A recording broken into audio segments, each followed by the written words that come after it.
Hey friends, so I'm here in Whistler, British Columbia with Craig Mackenzie, who's been a Sotheby's agent here for a number of years and also a resident of Whistler for 40 plus years, you mentioned. Yes. So we're going to talk to him here today about what's happening in the real estate market and what the best opportunities might be at present. That's So great. yeah, so first of all, I know there's different types of ownership at Whistler, and it affects how you use the home and how you can rent the home or not rent the home. So you can tell us a little bit about the various phases of real estate in Whistler. So when Whistler was, the new village was started up, there were lots of trips made to Vail because that was the premier single purpose built resort at the time. And they wanted to understand what worked well and what didn't work well. And the thing they observed was that on Sunday night, the lights went off. Friday night, the lights went back on. And so for businesses, it didn't work. No customers in the middle of the week. So they wanted to come up with a system that made beds available for rent by the public. And so the businesses would have people to sell clothes to, sell meals and drinks to. So they came up with some covenants. We have a phase 1 and phase 2 covenant. Both are predominantly in the village area. There are some phase 1 properties on Blueberry Hill and also at Creekside. So phase 2 allows 56 days a year personal use, and of that 28's in the summer, 28's in the winter, and you pre-book about 6 months in advance for the use so that the hotel property can do the best job of renting out the rooms on your behalf. Right, and these properties are fully outfitted like a hotel. You have full Absolutely. access to all the hotel facilities. You don't have to buy a pillow, a sheet, No. a coffee cup, nothing. You have, right? as an owner, the only charge you have to pay in-house is for cleaning at the end. Housekeeping. And Okay. and the house, you can't get a housekeeper in Whistler for the rates that they typically charge. It's very Right. extremely low. Okay, and that's phase 2. phase 2. Okay, So if it has a name brand hotel, the Four Seasons, the Pan Pacific, right. for example, the Delta or the Westin are the main, the big obvious ones. It's a Yes. phase 2. Okay. Good. So tell us about phase 1 now. So phase 1 was, they recognized they had to spread the market out to make compatible for people. So phase 1, the covenant says, in essence, please, when you're not using it, make it available for rent. But the owner has primary use. They can use it as much or as little as they want. There is no bedroom police checking to make sure that you're renting when you're not in house.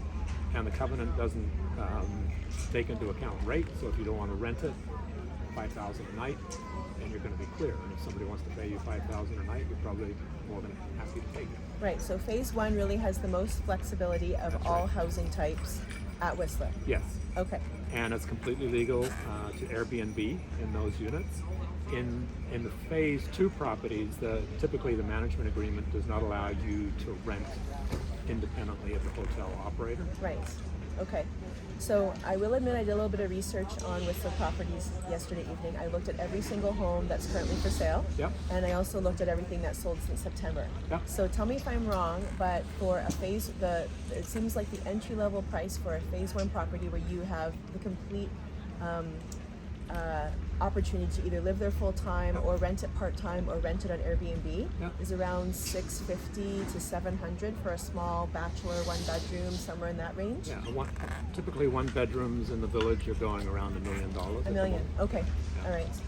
And part of it is just there aren't a lot of them on the market these days for very Okay. long, and so it is one part of the market that is moving relatively quickly. Right, because it's somewhat affordable. Yeah. First-time buyers could decide to move up to Whistler and put their 10% down. Yeah. So anything under $1 million is within that range and Yeah. therefore attractive. Yes. Okay. And did you find during COVID that things just went bananas here? Yes, it was. We were seeing time on market that we've never seen before. It was, they're coming on and they're going within a couple of weeks. I mean, as a resort area, our time on market is longer than traditional markets anyway. Okay. Because there's less pressure on a seller. and sort of they're moving in the direction of more traditional market right now, longer time on the Right, market. right. Well, I think there's just that trend that people can work remotely, and why not Absolutely. move to Whistler if you have the choice to work remotely and just commute to Vancouver or Yeah. fly to LA or wherever it is that you have your headquarters, right? Yeah, and we actually saw, there were people in Vancouver who didn't own in Vancouver, Mm-hmm. who bought here first, and they continue to rent in Vancouver. Right. So yeah. Okay, that's interesting. Yeah. And let's talk about detached properties now. Like this is Yeah. this is very interesting to me. My dad actually had a cabin that he built up here back in the 70s, and he ended up selling it before the village went in. But we had our fun at Mount Baker. We ended up getting a place up there. But tell us about the detached market. I know there's quite a range. You've got some of the original 1970s and 1980s cabins that seem to be sort of in that 1.6 to 2.2 Yep. million range, depending on the level of renovation or if it's been upkept. Right. The quality of the home, up to 20 million plus Yep. for some of the luxury high-end detached homes here at Whistler. That's right. So tell us about which detached market, for example, can you rent out your home on Airbnb if you buy a detached home up here? There are a few small locales around the Nicholas Golf Course Yes? on Green Lake. There is a large section of homes there where you can nightly rent. Okay. And indeed, some of those homes were originally built. Obviously, when you go in them, just the number of bedrooms in them, they were built aimed at that market. But for the most part, no, you can't nightly rent. And Okay. the city is quite aggressive about making sure you can't rent, as are the neighbors. Oh, okay. And what do the detached homes in the Nicholas North region of where the golf course is, where you can do the nightly rental, what's the starting range for a detached house in that area? You might find something at 4, but probably high 4s and on Okay, up. 4 million plus. Okay, Yeah. there we go. So But there tell are us. also newer home, like you talked about the market in some of the older suburbs with those older style, the family built homes.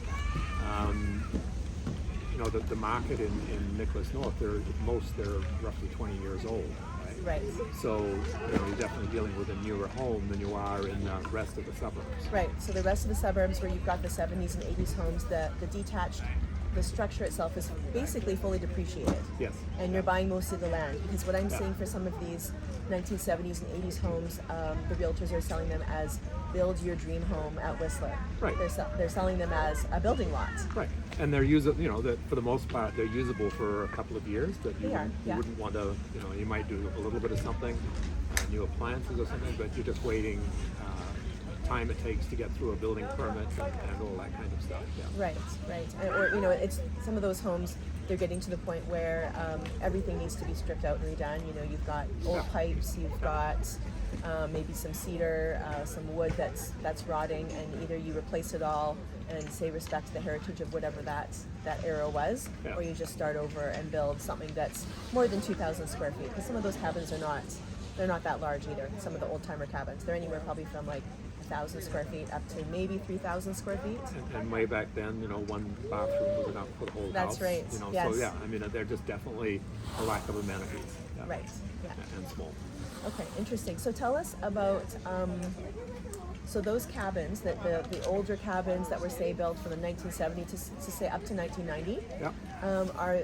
Are those primarily owned by individual families, groups of families, groups of friends that maybe have a 25% share each, or are they full-time residents of Whistler, or a combination of all?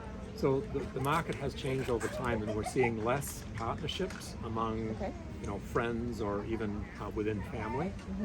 It's more, I think with the rise of all the television shows about real estate, a lot of the issues around those kinds of things have been Right. dramatized, Okay. and so we're not seeing as many people prepared to Go into do that. partnerships. Okay. So in the Whistler market, I would say that 25% of the market is roughly locals. So Okay. 25% local. yeah, and around 60% plus out of Vancouver, Okay.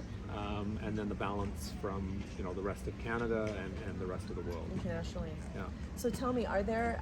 I noticed that quite a few of the executive high-end homes that are 10, 20 million in that Yep. range. Of course, they're owned by corporations. Not all, Not all of them. not all of them. Just going out with the change in the rules. Right. I mean, there were two reasons to put them in a corporation. One was to hide the ownership, and then the other was around tax issues and Or rentals. from a non-resident. Yeah. Or they were renting it, but now they don't have the ability to rent Right. for less than 1 month, Right. like less than 30 days. So it's no longer a corporate rental property or anything like that. There are people trying to go underground with that, but the city is quite aggressive. Okay. Interesting. So are those executive homes, are they occupied full time, 25% of the time, visited once a year? What do you see as the trend? I mean, it's a little bit of everything. I'm sure, There's yeah. definitely some that are just used for a few weeks a year. Right. There's another group of people that come for the season, whichever one it is. I mean, there's more people who like just summer now than there used to be. It was all about winter, and now particularly from the southern U.S., there's a market of people who want to escape the heat, Right. and Okay. so the summer up here is lovely. Good. Wonderful. So tell us, having been a resident of Whistler for over 40 years, how have you seen it grow over the years? Well, I mean, back in the 70s, they decided they wanted to become a tourist destination, and it's been a successful transition. I mean, not everybody in the 70s wanted to see that change. Right. There's a whole different culture up here at Whistler back then. Yeah. But I mean, over time, it's a successful ski resort or successful resort. I mean, skiing obviously is the biggest driver, but the number of families now coming here in the summer with the biking and the lakes, it's a huge change. Right. And I do know quite a few people who've actually decided just to move up here with their families because they have, they've one high school. Right. And how many elementary schools? There's two. Well, there's actually 4 elementaries. Okay. There's a École Passerelle, which is full French. Right. There is a bilingual, and then those 2 are part of another. There's a combined school, Okay. So a French and immersion. then the Waldorf. So a Waldorf, a Francophone, and a French immersion, basically. And then 2 And then regular English. 2 English, 2 regular English. and then the Interesting. high school. Yeah. Okay, so in terms of full-time residents, I know you said it's about 25% of the people at Whistler are full-time residents, but what would the population be of the full-time residents approximately? So I think the census just came in at around 13 or 14,000. Okay, So that's a snapshot in the spring okay, when a lot of the annual workers have left. okay. So yeah, Okay, so that's a little bit bigger than the city of Mission. Yep. Mission's about 10,000 people. Yeah. And that would be a little smaller than Port Moody, because Port Moody's about 20,000 people. Yeah. So yeah, to give you a general sense of the size of the right. population up here. But then on between Christmas and New Year is the busiest time on the ski hill. Right. So you would get between 25 and 30,000 skiers on the mountain on those days. Wow. So I mean the full-time population is quite very often dwarfed by the visitor population. Right. Okay. So, as we wrap up, is there anything else that you would like to tell us about Whistler? I think it's a great place to own. It's very it's obviously moved in terms of its affordability, but for families with children, I don't think there's a better place on the planet. Every sport, every activity that you want to do, there are absolutely amazing people that can help them do that. And it's just a great place. You're an hour and a bit from Vancouver. It's a great place to live. Wonderful. Well, thank you so much. Again, this is Craig Mackenzie from Sotheby's International Realty Canada in Whistler. So if you have any questions about the Whistler market, feel free to contact Craig directly or myself, and we will get you connected up here. Thank you.